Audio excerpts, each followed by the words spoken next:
This is Plan B, Episode 10, for June 11th, 2013.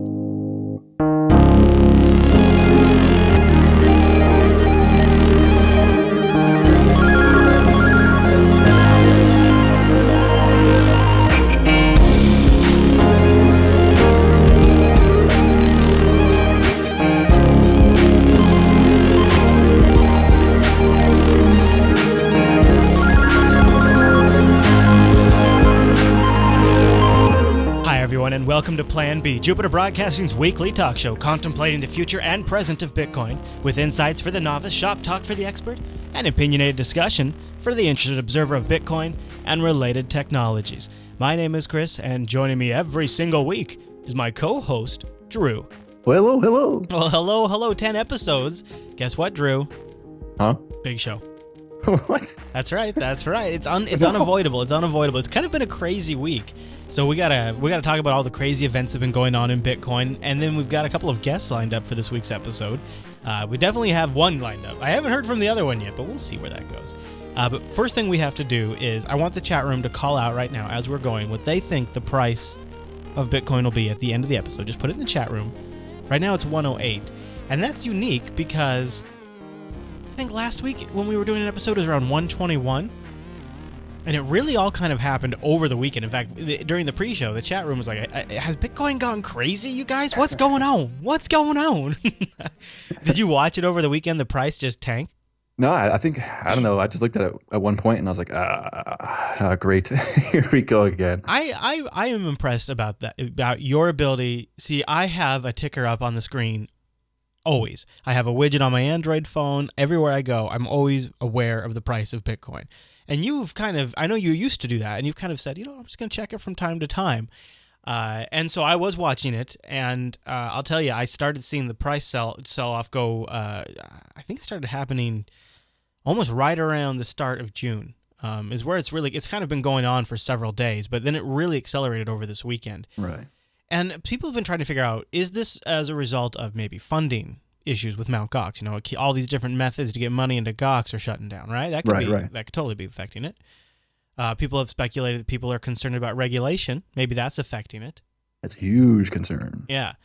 And the other thing you got to wonder about is a little potential foul play. Maybe from the same group in the past who were successfully DDoSing Gox, taking maybe a new approach. And the only reason I say this is I've seen some conversation threads on the Bitcoin Talk forums and on the subreddit, but also there was this tweet that came out, and it was from this guy who, when I read his Twitter profile, Fontes, he's got 3,000. Almost read that the wrong way. But here is his tag on his Twitter profile. A guide to altcoin pumps, and he's got a little he's bragging about it. He's got a little Imager link here where he's got like a little screenshot of bragging about how he helped pump and dump the Bitcoin market. That's in his profile. Mm-hmm. And he tweeted on May 31st, looking for one large BTC crash near June 8th, lasting 3 days with a 4-day recovery. If this does not happen, I'll be quite surprised. It's actually exactly what happened. Sounds like some inside information. Yeah, and what's notable, if you look at the Bitcoin chart around the time the crash happens, there was like a 20x volume in sales than what we had seen for the previous 2 weeks. Like the amount of Bitcoins that all of a sudden hit the market was 20x above what it normally is. That's right. A huge amount of volume just all of a sudden out of nowhere. So it seems like a lot of people got together online and said, hey, we want a bunch of people to pool together their Bitcoins and sell them all at once. Well, if we're all going to sell anyways, let's sell them all at once. We'll bring the price down, and then those of us that want to buy back in, we buy back in at a lower price. Sounds reasonable. Sounds dirty to me, Drew. True, I know. But what are you going to do, right? I mean, this is what they can do. And, you know, and eventually it seems like we settled down from the DDoS as they stopped freaking us out as much. Right, yeah. It seems like there's not really any panic anymore. Like dropping $20 to $30, everybody's like, Right, and what's weird is Sunday, as the price was sliding pretty significantly below $100, a whale comes along and for like way above market price. Like at a time when the market price was like $99 or something like that, maybe even lower, maybe somewhere in that range. He buys for like 107, 108. And then he buys 15,000 Bitcoins at once, or she. Totally reverses the direction of the market. Right. Kind of interesting. And was that a group buy? I mean, 15,000 Bitcoins, that's, even at 99 a coin, that's a significant amount of money. Oh, yeah. Huge. I don't know. Been interesting to watch. And of course, I've, not that I didn't intentionally, excuse me, but I did happen to sell off a bunch of Bitcoins at the 121 price point to pay for my new HTC One. And then it crashed pretty soon after. I was like, oh, I'm glad I sold off when I did. Yeah. But be skeptical, people. That's all I'm saying. Well, we got a big show. Why don't we jump into our feedback first, like we like to do here on the Plan B show. You can email us, planb@jupiterbroadcasting.com, or hit that contact link at the top of our site, which always seems to actually work a little better because then it avoids the spam filter and stuff. This one came from Will. And Will wrote, you were talking with Adam on your recent episode about the clunkiness of Bitcoin addresses and QR codes. Well, I think you should know about a website I found, to which I am in no way affiliated, that allows for one to embed an image under a QR code. Take a look and play with it. The free ones aren't wonderful looking, but they still cool. We actually got several emails about different Bitcoin shortening services. Right, yeah, like third parties that give you like URLs or whatever to shrink how much you have to deal with, right? It seems like there's a lot of trust issions there. Yeah, that's what I put. It was mentioned in the subreddit. He gave us a couple links, and that was the main concern that I posted about. Is like you're kind of you're introducing that third party in between you and the person who you're trying to give coins to. Right. And it's probably all right, but it adds a layer of distrust to the whole thing, like you said. One thing that'll help a lot with, I call it the ugliness just because, for example, in broadcasting or radio, I can't say, and send your donations to, and then give you a Bitcoin address over the microphone. That's just ridiculous. Right. And so then, what I have to hope is that you go to our website and you see it there. There has been discussion about somehow putting like a Bitcoin protocol handler into the HTML5 specification so that a browser would recognize a Bitcoin address and then know that this is sending off a payment to somebody, and it would either hand it off to the appropriate application or there would be some sort of internal, process. Plugin. Kind of cool. That can make it easier. It doesn't solve the appearance. I plan to look at some of these shortening services. I think 3 or 4 kind of stood out that were recommended to us. I don't know, Drew. Because if you're gonna put an address in there, you're gonna set it and forget it. I don't think you're gonna go back and check to make sure that nobody's modified it. Mm-hmm.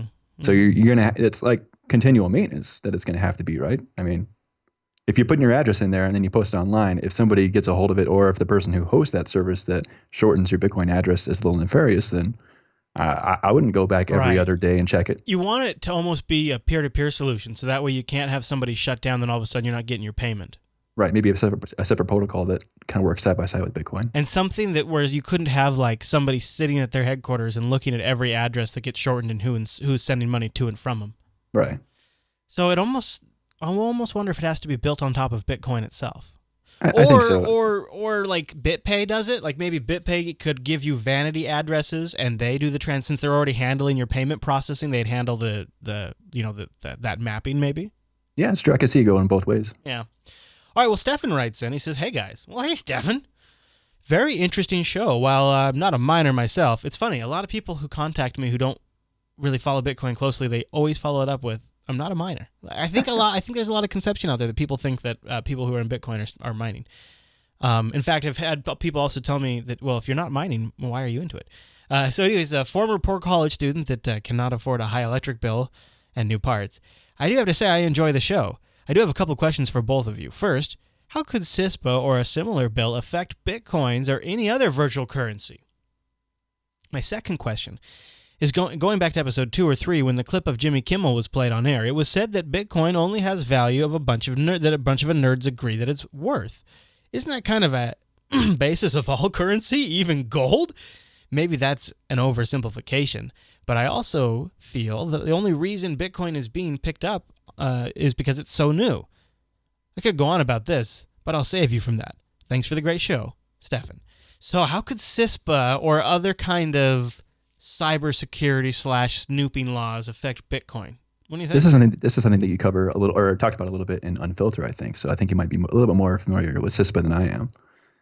So, I mean, what is CISPA in a nutshell then? It legalizes what we've recently found out is already happening. Yeah. That's what I was going to talk about. It's like, well, these laws kind of exist, but they're kind of irrelevant when the institution that, oversees these laws can just override them. It actually echoes exactly what happened with the telco industry. They began wiretapping based on government requests first, and then they passed laws to make it legal. It's actually exactly what happened. So, I've also mentioned that there's no reason the federal government, oh boy, big sell-off going on right now, Drew, big sell-off. Oh, that's because we're alive. I know. I've also mentioned that the federal government could, download a copy of the blockchain themselves and just watch everything that everybody's spending, right? So I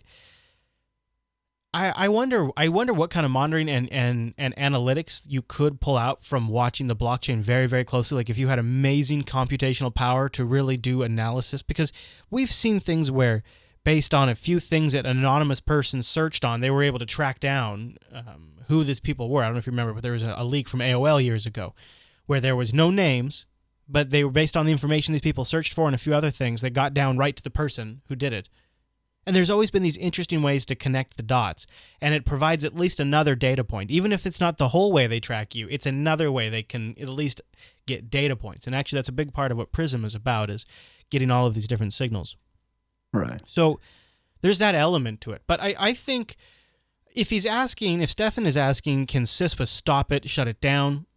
No. That's sort of the beauty of peer-to-peer. And you can block ports, you can block protocols, but you can only do it in small, isolated areas behind firewalls, inside corporate networks. But you can't do it internet-wide unless every single ISP with every single router out there at every single point did it. And if that was the case, then you would have seen BitTorrent and Tor shut down years ago. It's just, thankfully, in a lot of ways, the internet is very primitive. It's a very primitive system that is infinitely complex as well. And thankfully, as long as they don't screw with that design, Bitcoin is just one more packet that's being switched over these people's networks. Right, yeah. And you can't really stop it. The protocol, I mean, you can't really mess with it, but I mean... And you can't go like, you can shut down Gox. You can shut down, all these different, you can shut down Dwala and Gox. You can shut down all the things around Bitcoin itself, but you can't really shut it down. Yeah, and then people would be moving to, like purchase goods or services or whatever, use an exchange that is offshore, I would think. Because I would think that CISPA applies specifically to the U.S. Yeah. Or any of these kind of cybersecurity legislations. I think CISPA, so the big advantage, and this is in the Prism presentations, is that they say, the NSA says, United States of America has the home field advantage. Most of the important internet services are housed in the United States of America. Even if there's data centers offshore, they're operated by American. For some reason, I'm getting more of an accent as I go. Getting more pride.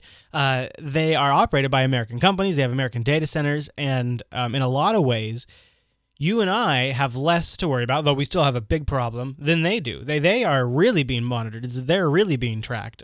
Right.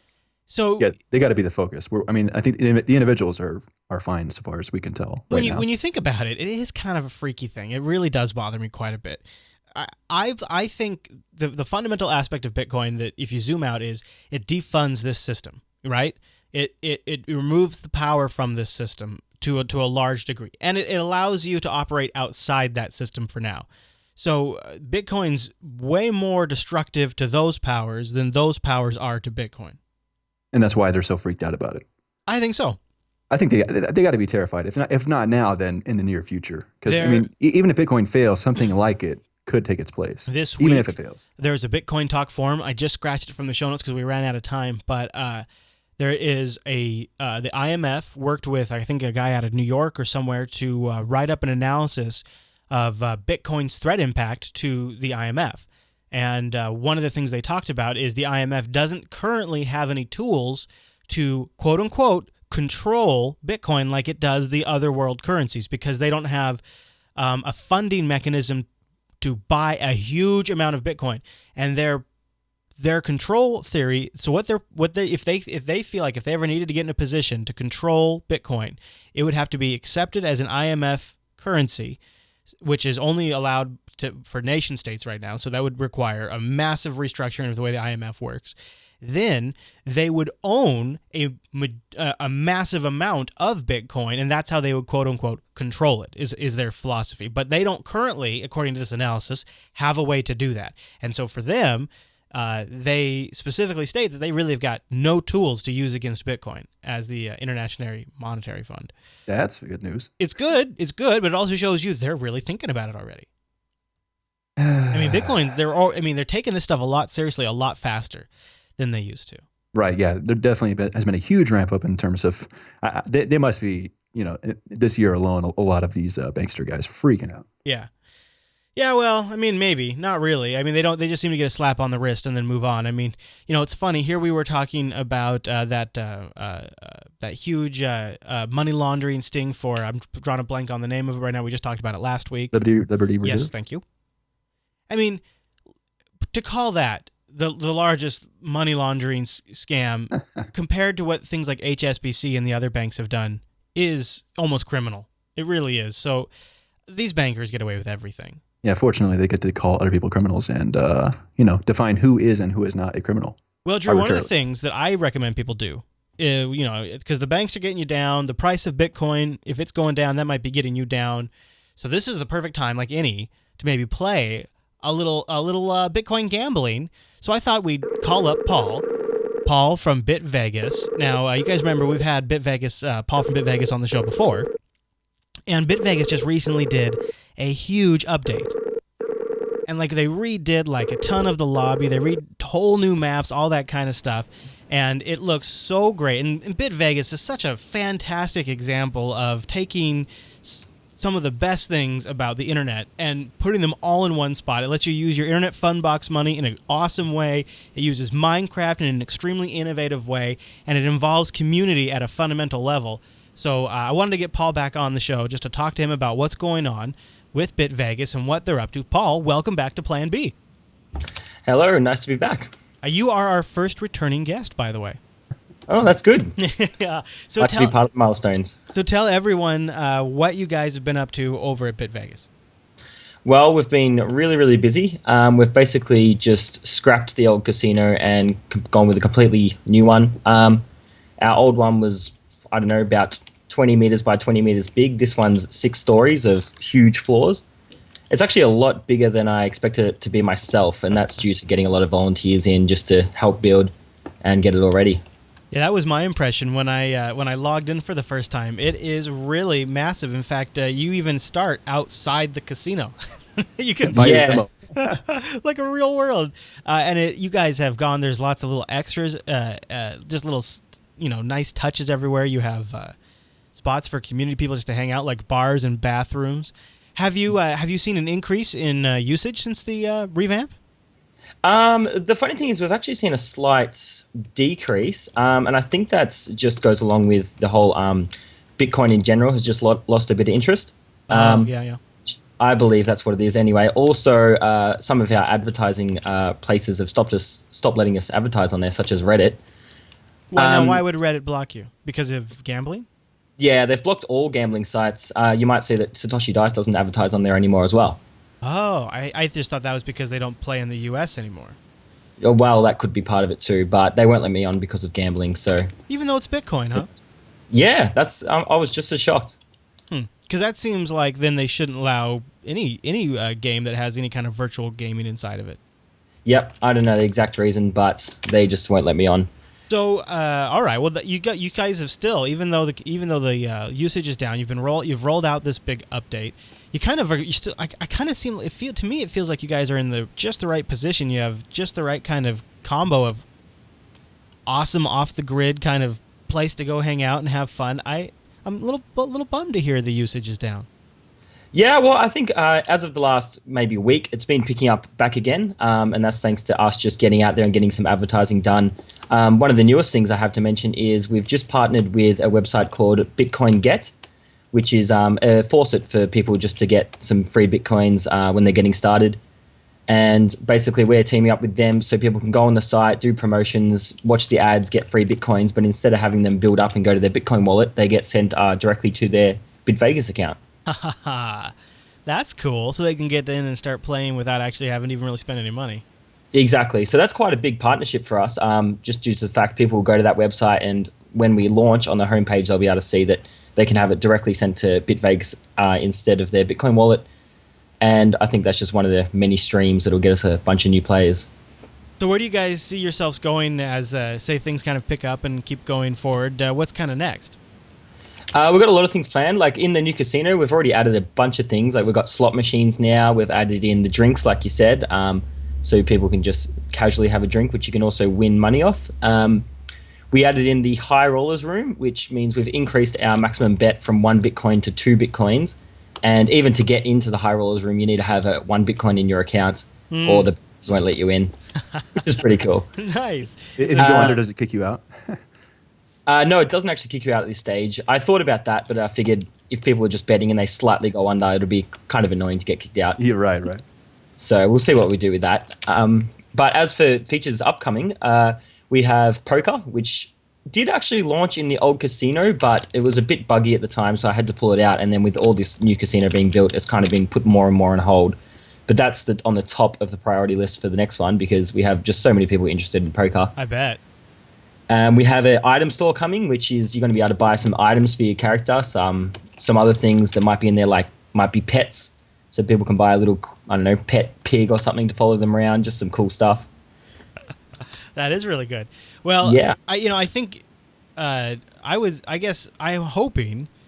I think what we have is sort of Bitcoin seems to have, at least historically, little surges here and there in publicity, and every time there's a big peak and a bunch of people rush in. And honestly, the last time we had a big rush, a lot of the infrastructures just didn't handle it, and they disappointed and let a lot of people down, and so a lot of people left. But more people stayed around than were here before, right? We had more people retention. I think the same thing's likely to happen each time something major kind of happens. There'll be a spike. We'll have a little retention, and it's just going to continue on like that. So right now, you guys can kind of build, and every time there's a big news story that breaks or something like that, you'll probably see a bump in usage. Yeah, that's exactly right. The way I see it is I actually do a bit of buying and selling on localbitcoins.com, and I've been advertising on there for a fair while now and not had a lot of interest. And just recently, since we did the drop to under 100, I've just had a ton of buy orders come in. And that just shows everyone's getting interested again now that the price is... I think people feel we're hitting a new bottom and it can only go up kind of thing. That's what a lot of people seem to think anyway. I think that's putting a lot of interest into Bitcoin again. Yeah, and in truth, the recent drop probably helped a lot of people buy back in, and I think that's why after we saw the whale buy on Sunday, a lot of people said, okay, that's it, it's going back up again, let's all buy again. And people have waited for... I waited. When it got down to 102, I bought 2 Bitcoins. Oh, there you go. So I think I'll let that sit around for a while. You'll probably see me in BitVegas spending them pretty soon. Well, that's good. When it hit 100, I actually when it dropped down to 99, I sold a bunch of mine. Regretting that now, but I'm no trick. Hey, before I let you go, are you worried at all when you saw that Satoshi Dice was like, we're pulling out of the U.S.? Did that make you go, wait a minute, should I worry about that? Not really. The way they did it, I think they're just being precautionary. There's been no gambling services shut down that I've seen yet. Also, we're not hosted in the US. The server's actually hosted in Europe, and I myself based in Australia. So I don't know. I don't really have any concerns yet, and I do actually see a lawyer about it too, like I mentioned last time. Yeah, You've taken precautions there, and I think I don't want to. To me, it kind of seems like it's a half-hearted attempt on their part, because you can still get to it through third-party services like blockchain.info. You can, use Tor. I mean, they kind of just basically, it's almost lip service. Yeah, well, you don't even need to go on the Satoshi Dice website to bet. It's all you need to do is send the Bitcoins to the address. So yeah, yep. All right, Paul. Well, awesome work on the site. I'll be in there soon to play. Drew just recently dropped a few coins in there, so he was still stinging from that one, but I'm sure you'll see him in there soon too. Yeah, sounds good. I might see him at the bar sometime. All right, we'll keep in touch and keep up the great work. Okay, thank you. All right, thank you. We'll talk to you later. Bye.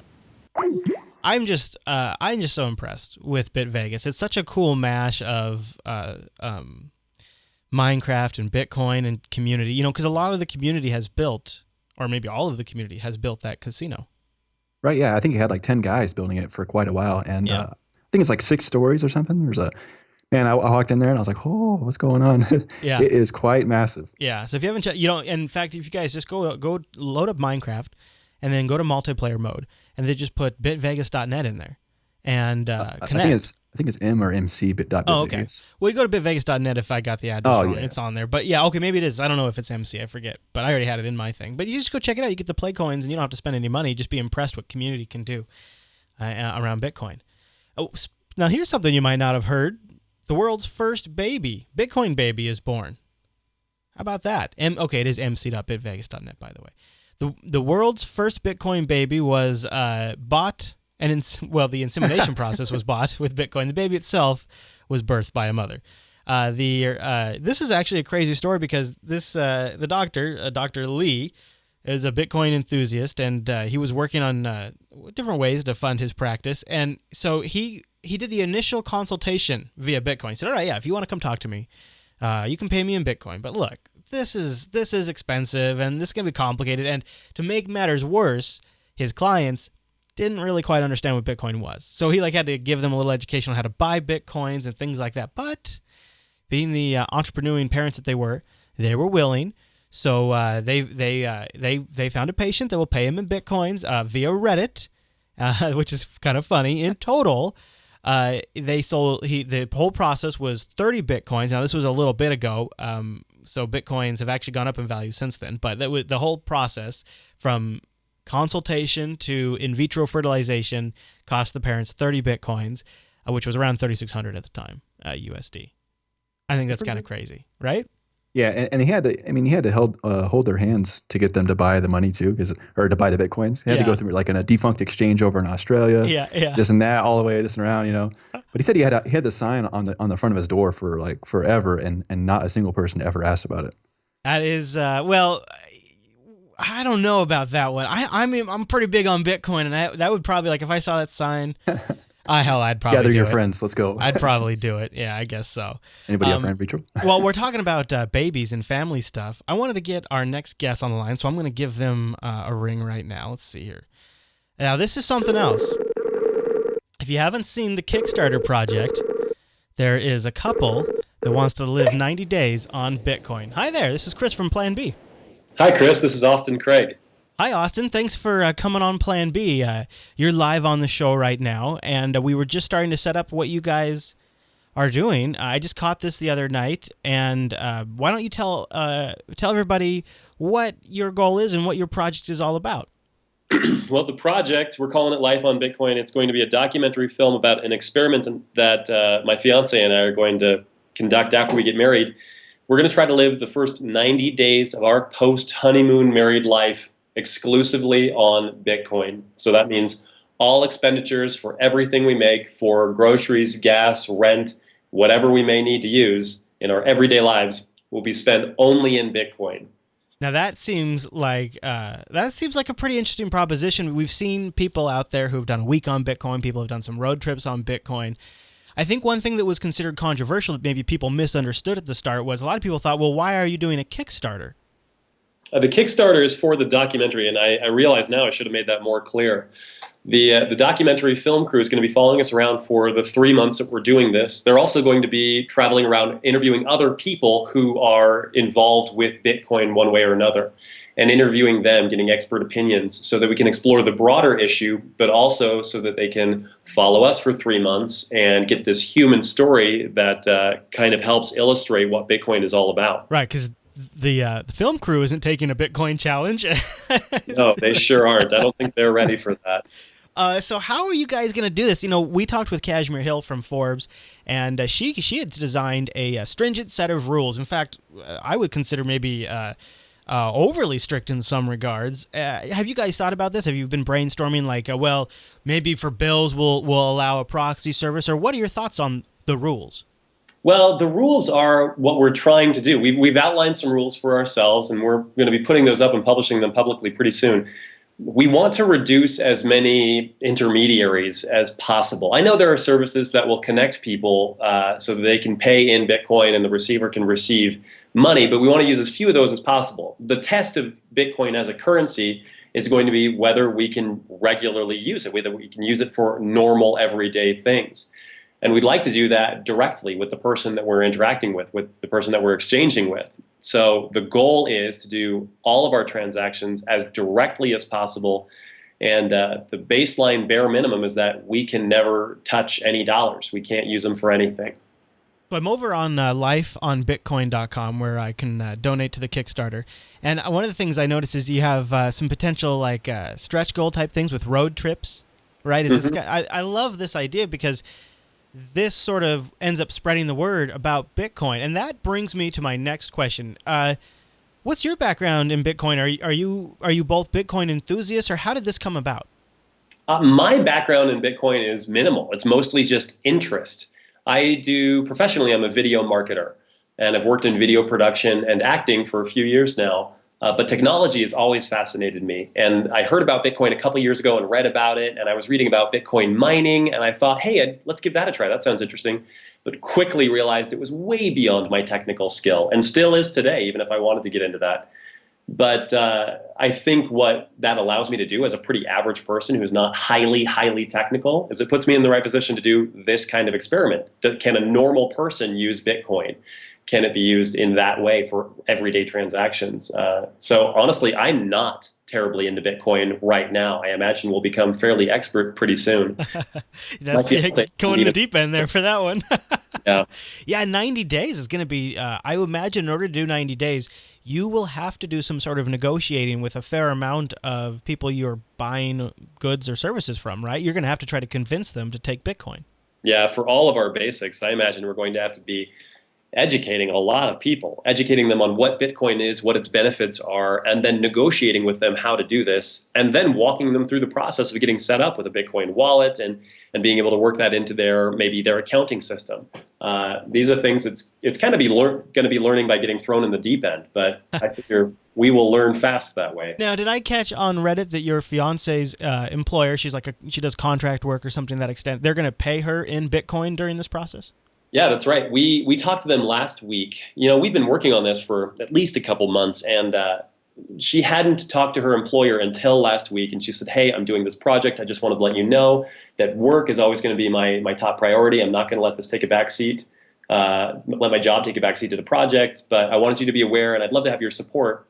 Really not knowing how they'd react, but thankfully her employer said, that's awesome. That's so cool. How can we get involved? Can we, we're working something out right now where maybe they'll be one of the sponsors of the film.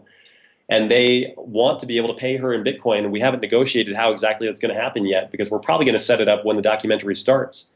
But they were super supportive. And so that's another layer to this film, is we're going to be receiving our payment for our jobs in Bitcoin.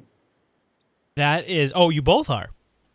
I'm certainly going to try. I do a lot of contract work. I know one of my employers that I do regular work with, they've agreed to this. They're very supportive. But I also do freelance acting and video marketing consulting. So we'll see if the people that I'm working with are game for it. And if they're not, maybe we turn down the gig, or maybe we do the gig, but I can't touch that money at all during the duration of the project. Oh, interesting. That'd be difficult. Yeah. Especially when, if it comes down to a point where we're living in some way that's really not comfortable. I know one shop around here that it's a sandwich shop that accepts Bitcoin. Oh, really? Well, that's something. So that's one thing. We won't starve, right? We'll have sandwiches. But I imagine after a week we'll get really tired of sandwiches. Right. So it might be interesting if we reach a level of discomfort where that's a temptation. But part of doing this on Kickstarter and doing it on the web is that we're completely accountable to our audience. We can't cheat. We'd get caught right away. And you folks are located in which city? We're in Provo, Utah. Okay. Oh, wow. So there's a sandwich shop in Provo, Utah that takes Bitcoin. Yeah. There you go. See, Drew, it's everywhere now. It's official. They come out of the woodworks. It's kind of funny. When we announced this, I've had a lot of people from my own neighborhood say, like, hey, I use Bitcoin. And I never would have known if we hadn't put this out. There you go. And what's neat about this is at the end, you're actually producing a documentary that I'll be able to get on disc or download, right? Is that the goal? That's right. We're going to produce a documentary, and that's what the Kickstarter is for. We're trying to raise $70,000 to produce this documentary. So we've hired a crew in Salt Lake, and they've come on board. They've done a lot of short-form documentaries, but they've signed on for this feature-length project. And they're super excited to follow us around for 3 months, documenting everything we do, the challenges we face, the things we learn, and then they're going to be editing for months afterwards. And it'll probably take the better part of a year to get the fully finished documentary together. But by the end of that, I think we may have a really interesting and hopefully very educational piece in our hands. Very good. Well, Austin, best of luck to you. So folks can go to lifeonbitcoin.com or go search Life on Bitcoin on Kickstarter. We'll have links in our show notes if you want to join. Of course, there's perks in there. I backed the project. I think I'm going to get... there was a... Here, wait, see, what did I get? I am a Bitcoin enthusiast backer. That's what I am. So there you go, because I am. So very That's good. great. Well, will you keep us posted on the progress and how things go? And of course, we'll be keeping an eye on things, but let's stay in touch, okay? Absolutely. We'll stay in touch. All right, best of luck to you both, and we'll talk soon. Thanks. Bye. There you go, Drew. See, those guys are braver than us. We're just doing some stinking podcast. I know, man. I'm kind of worried about it. I don't know how. There was a lot of like blowback, like, what do they need a Kickstarter for? And then, I'm like, why didn't people figure that out? It's like, it seems obvious to me that you got to pay a production crew if you're going to have it. Like, if you're going to do a good job and to spread the word about Bitcoin, you want a good looking documentary, right? You want it to look professional. Right. And this isn't part of the challenge. I mean, Right. maybe it's crazy for people to panic about that. I was like, that's obviously what the 70 grand is for. I didn't even know that they had a Bitcoin donations because I only went to the Kickstarter thing, but I was like, that's obviously what it's for. Yep, they're taking Bitcoin donations too. We'll have links to that stuff in the show notes. All right, I have one more discussion piece that I wanted to talk about before I got to our moment of Zen in honor of Jon Stewart's summer vacation. So I don't know if these guys are the big dog in town, but Dapper would be good though. I like the idea of a Dapper. Right. I go to Dapper U. Draper University is now accepting Bitcoins for tuition. Draper University is a San Mateo. It's in California, if you don't know. And they've started accepting Bitcoins for tuition and recently processed their first Bitcoin payment for their summer program, which starts later this month. According to information released by Draper U, not Dapper, the educational institution has become the first to accept Bitcoin for tuition. Draper, which bills itself as an unconventional world-class boarding school for the biggest young entrepreneurs from around the world. The brightest. That word makes a lot more sense. These guys also accept other non-traditional forms of payment like barter, equity, profit sharing. Oh, that's interesting. Which is pretty interesting. These are not like an accredited university. They're like an incubator extreme, I think. Next gen incubator. Yeah, I don't know how to describe it. Their website is pretty cool though, except for the fact that it plays videos every page you go to. But it seems like a very, very cool concept. That's because they're high tech. I know, right? Boom. Vimeo, what? Yeah. Well, all right. So I wanted to play. There's a little interview on Bloomberg, and for some reason, Bloomberg has I don't know why, but they have done a consistent and frequent coverage of Bitcoin, and I'm not complaining. I think it's great, but I'm surprised. And so they brought on a guy who's a former Amazon investor back in the day, and they asked him a few questions about Bitcoin, and he says, I think his point in conclusion here is, even if Bitcoin itself isn't successful, the idea has become successful. So will the future be Bitcoin? According to my next guest in a recent Wall Street Journal op-ed, he says the digital currency called Bitcoin may or may not survive long term, but it has already succeeded on one front, making people think seriously about an alternative form of money. More such alternatives to traditional currency will likely emerge. Bob Gelfand is the founder and CEO of global macro hedge fund MQS Management. Bob, Eric likes to tease me about talking about Bitcoin all the time. You're not investing in it, but you are very interested in it. Why? Well, I think it's the start of sort of a brave new world in a way. Just the way that the internet has completely revolutionized many new industries, businesses. I think the same thing is starting to happen with money as well. All right, so that's pretty interesting, especially as somebody who's done investing in early internet startup companies. I don't feel like he's fully informed about Bitcoin, and I'm going to play a little more. But here's what he's saying. He's saying the idea is going to usher in a brave new world. And I propose to you Drew, that what sounds like a very simple, nonchalant thing to say is actually a very, very big idea that, if you think about it, is world-changing. Bigger than Bitcoin? Yeah. Yeah. I mean, the idea itself, I think, is bigger than Bitcoin. The idea that Bitcoin is sort of solidifying in people's minds is that a non-state-backed currency has a lot of advantages. And that is just a conversation that, sure, the fringe has been having for forever, since there's been a state-backed currency. But the mass majority, the tech elite, the investor VCs, they haven't been thinking about this. And now all of these people together are thinking of all of the millions of individual advantages to having a peer-to-peer currency backed by the people. And that is something that will never be turned off. Even if Bitcoin crashes to zero, that idea now, that seed's been planted. And I think that's big if you think about it. I agree. Yeah. I mean, it definitely is. Now, I want to play a little more into this because it starts to go off the rails. Do you believe Bitcoin will do for currency what Napster did for music? It's very possible, and they may have Napster's path as well, where the authorities come down on them, and either they'll have to change the way they operate. But even in the case of Napster, we saw iTunes and Pandora, Spotify come on to figure out a way to create a viable business model. But the point is that now that Bitcoin exists, we are beyond the point of no return. I think so, yeah. The genie's out of the bottle. So what would it take for you to buy some? Well, right now, I don't, first of all, it's a very small market. I mean, we trade, currencies, and the volume of Bitcoin versus something like the yen is minuscule. And, also how you value something like this is, I haven't quite figured out yet, but it's certainly something I'm going to keep an eye on. There's also been some mishaps on some of the exchanges like Mt. Gox. Certainly the government and regulators are looking into it. Yeah, there's no doubt that you can't operate outside the rules. The government takes this stuff very seriously, things like money laundering, and you're going to have to play by the rules. And that's what we saw with Pandora and these other groups in music.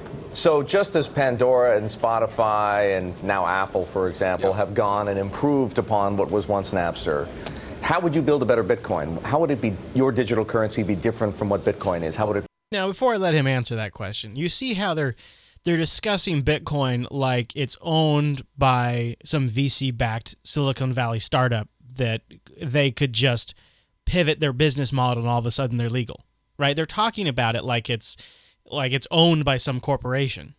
Yeah. They struggle to grasp with the concepts, even that core concept, because to them, I think it's such a foreign idea, right? That some currency might not be controlled by some elite. That just isn't how things work.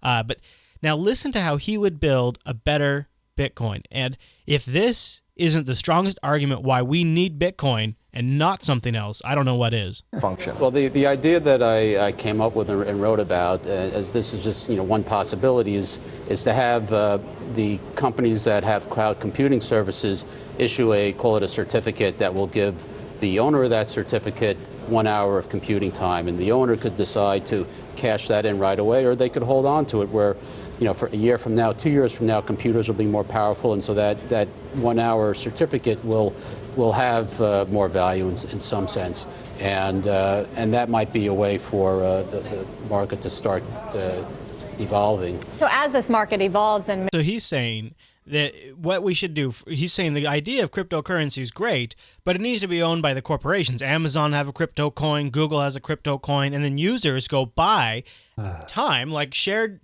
time on the mainframe, and then I would trade my shared time for you for goods. Like we could exchange our time coins as a currency, and they wouldn't let you buy anything other than time, so they still have value. And his idea is it's cloud computing value. He writes about this. It's cloud computing value where it gives the little users something to trade back and forth with their adorable little coins, but it's still owned and controlled by the corporations, and all the value goes back into the corporations. He's trying to make it top down. Like, why are people trying to reverse the way in which this whole thing functions? Preach it, sister. Preach it. This is what he basically Bitcoin's great except for the whole fundamental way that's designed. Is what he's saying. It is totally a top-down, where Bitcoin is a bottom-up approach that empowers the user. And honestly, if I could be like an old man sitting in front of a fire, rocking in my chair, reading on the Kindle 17 or whatever it's going to be, smoking my pipe. I would love at that point in my life for all of these different services just to use Bitcoin as like internet money. And if you want to, you don't have Xbox points, you don't have PlayStation points, I don't have cryptic coins or Zen coins on Stow or cartel coins on Star Wars The Old Republic. It's all Bitcoin. It's all Litecoin. All across the board, and I can move it between all of them.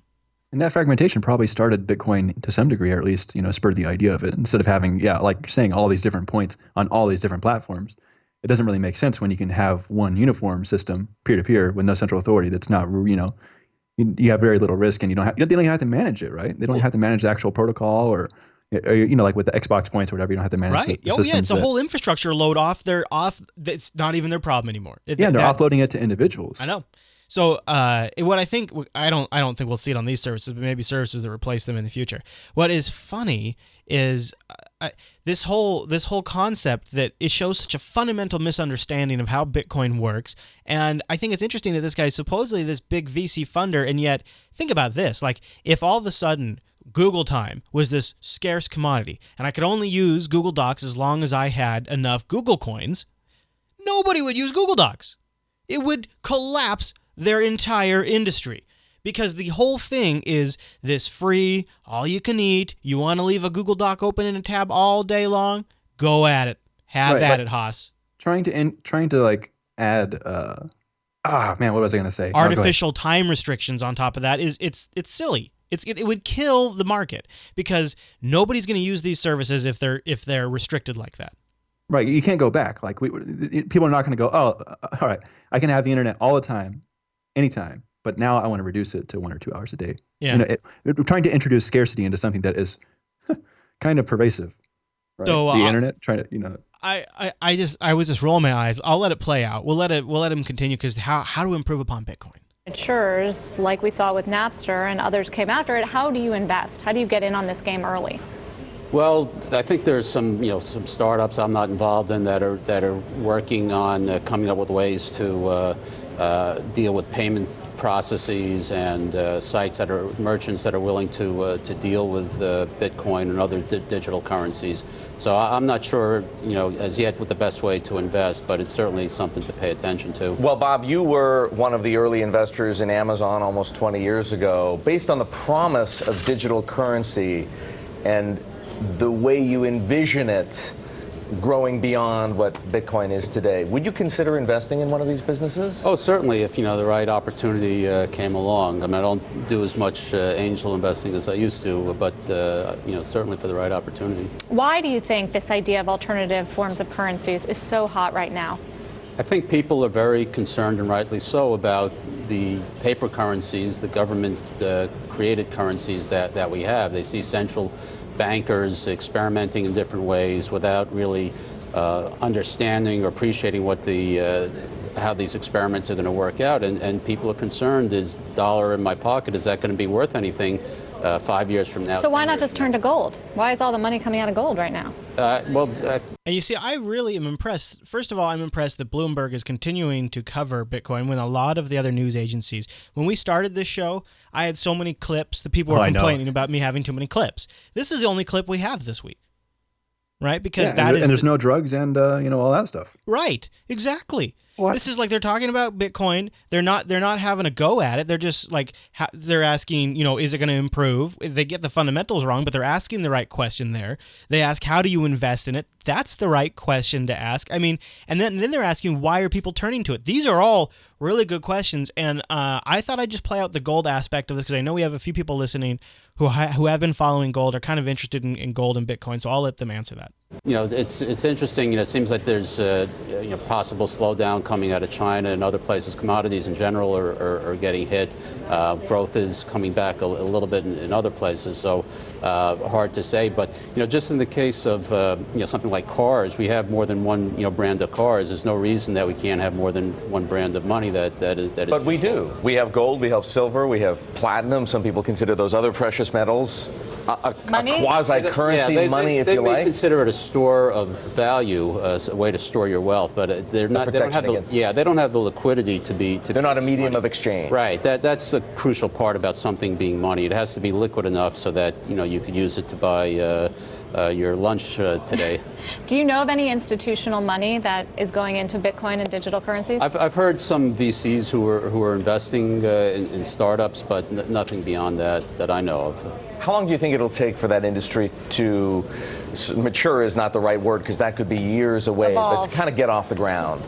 It's hard to say, because something we've seen with other things involving the internet, the speed can be very fast. So I would think certainly within the next 5 years we'll see a very different world than we do today with regards to these currencies. I thought next to his sums it up real good. Right questions, wrong person to answer. But he did have some interesting insights, specifically in the how long do you think it's going to take? He notes that it seems like things are moving faster than in technology than they used to. I agree.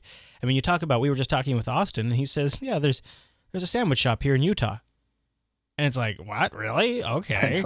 And my wife Angela was at the hairdresser today, and somehow they got on the topic of Bitcoin.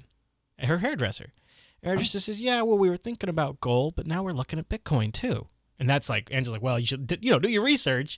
That's not necessarily, because Angela's seen the price go up and down a few times. But I don't know of anything else that's kind of gone from internet techie thing into closer and closer into public consciousness like this. Like, what else has moved this fast? It seems like I know, right? It seems like it's moving at lightning speed. It definitely is. And the thing that he was talking about with gold and all that is, why don't you just invest in gold or precious metals and all that? On the Bitcoin Reddit today, I think France has made it illegal to mail precious metals. Yeah. And for people who should probably not forget is that the U.S. government under FDR made it illegal to own gold. Didn't they seize? Or I don't know. They had some kind of weird timelines. I mean, and also, they can make you register, or at least when you purchase it, you're registered as having owned that gold. And I guess it kind of becomes like a gun thing. We have to, go through all that registration and transfer of all that stuff. So, I mean, that'd be an interesting thing for him to have brought up. I think the bigger story about that interview on Bloomberg is because of his pedigree, his past in investing in a lot of successful companies, when he says things like that about Bitcoin, people listen to him. So even if he didn't give all the answers, the way we wanted to hear them or would have liked to, it was overall pretty positive, and he is somebody you want talking about this stuff. So good news for Bitcoin there. Interesting news for France about the restriction of precious metals. I think what the answer is. Everybody should just go out and play a little BitVegas. Oh. Those BitVegas guys should be sponsors of this show. I know. If Reddit doesn't want them, we'll take them. We'll take them. Probably more effective, too. If you'd like to get a hold of the show, you can email us, planb@jupiterbroadcasting.com, or go over to the Jupiter Broadcasting website and then just hit the contact link at the top of our site. And guess what? When you hit that, you can choose Plan B from the drop-down, or even better, we have a fantastic subreddit over at planbshow.reddit.com, and there's always discussions going on there, as well as links to each episode where you can give us feedback. There's a little conversation threads. People go in there and they tell us what's up, which I like. Did you know the Bitcoin tip bot's doing Litecoin? I think I saw something that said altcoin on some part of some subreddit somewhere. I got tipped $10 in Litecoin, but I didn't accept it in time because I didn't know. Oh, I'm a jerk. We should have asked Mr. Paul about Litecoin and the BitVegas. We should have. Oh well, we'll have to get him on the show in the future. Oh, I guess so. All right, so there you go. You can go over to the subreddit and engage the community. planbshow.reddit.com. Brand new, just getting started, so it's a good time to get over there. And you know what? If you've got a little Reddit love in you and you like doing the theming and skinning, that's just not something I'm very good at. And if you'd like to take that on, just contact me. Just email the show, planb@jupiterbroadcasting.com, and let us know. You can also text message us or give us a call, 1-352-58-PLAN-B. That's 1-352-587-5262. Don't forget, we'd also like to get a comment or rating in the iTunes store. It helps people find the show. When you rate and comment, then it juices the iTunes algorithm, and it says, okay, well, if they get a couple more of these, then we're going to start placing them higher in the store. And if 3 or 4 or 5, it only really takes even 5, 6, 7, 10 of you, which means if you're listening and you use iTunes, that's you, to go in there and do this. And then we work our way up the charts. People find out about Bitcoin. People coming in looking for information about Bitcoin. Now is a good time. As that price goes down, people start getting curious because it gets to a point they can afford. They start doing the research. So it's a great time to spread the link. If you like something from the show, maybe submit the time link to the Bitcoin subreddit. You can go right to YouTube, find the moment you like in YouTube, and then hit the advanced options, and you can actually share the exact moment in the show on the Bitcoin subreddit. That way, you don't have to waste their time with the rest of our amazing show. Right, Drew? Yeah. We're also taking your tips. We'll have the tip address and the QR code in the show notes. Thank you, everybody. We got lots and lots. I think we almost got a total of a Bitcoin just from last week's episode. So that's awesome. Thank you, everyone. I appreciate all the tips. If you enjoy an episode, that's one way we're gauging how much you enjoyed a show, is based on your tips. So you can find the link or the code for that. Not really a link yet, but you can find our Bitcoin address and a QR code in the show notes. And don't forget to join us live. Boy, I'm going through all of our vegetables right now. The show is live on Tuesdays at 2 p.m. Pacific, 5 p.m. Eastern, 9 p.m. GMT. And you can hang out in our awesome chat room, chat with us live, and join us for the pre and post show, which are even more Plan B. So if you like Plan B, you get even more if you join live. Don't forget, links to Drew and my social profiles in the show notes. Drew, have a great week, man. Oh, yeah, you too. All right, everyone. Thanks so much for tuning to this week's episode. Wait a minute. Why am I playing Coder Radio? Yeah, I was like, how did that happen? I was scratching my head over here going, huh. Here we go. You know what happened is my button moved on me. Here we go. It could be Coder B. Wait, Plan Coder? Plan Radio. That's not working out. Plan B Coder. I guess if we would have called it Bitcoin Radio, could have been closer. Oh, yeah. All right, everyone. Well, thanks so much for tuning in this week's episode of Plan B. That's this show. Thanks so much, and join us next week, won't you? Oh, I want to mention RSS feeds in the show notes. Browse over to Plan B. Click on episode 10. Go down. You see the download links, just below the download links, RSS feeds. You can subscribe, get the show weekly. Thanks, everyone.